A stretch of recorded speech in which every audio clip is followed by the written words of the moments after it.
Hey, what's going on, guys? I have this part always been damaged. I always want to change it on my truck, but I always got a problem to find out, how to do it. I find this one on the pickup part, and I found a way to get him out without damaging your airbags. Take this part off. This part is just like right in there, but inside over here, it have a clips in each side, but inside. To get to them, you have to use a flat screwdriver. That's all you're gonna need. And you have to pop it real carefully. These windows, like that, came right out. You have to do this side too.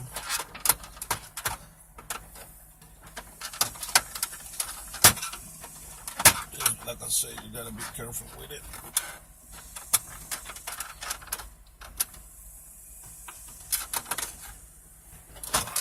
Okay, now we got these two things out. We have to see inside. They have two clips, I say.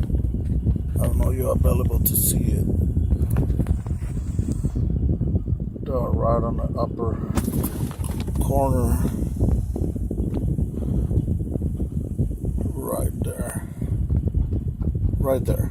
There's the little switches right there. So you have to squeeze those out. I'm going to show you how. Put your hand in there.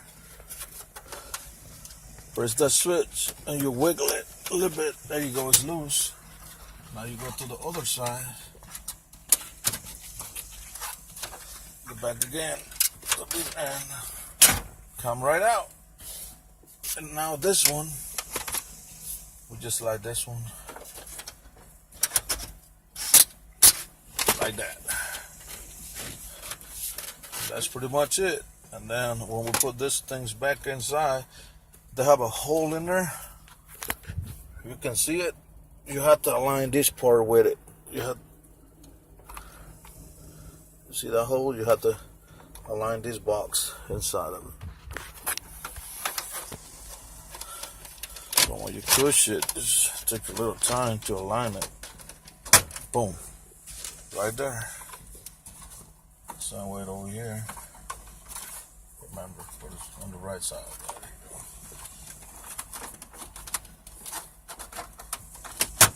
That's it. Fix. Look nice and clean again. Thank you, guys.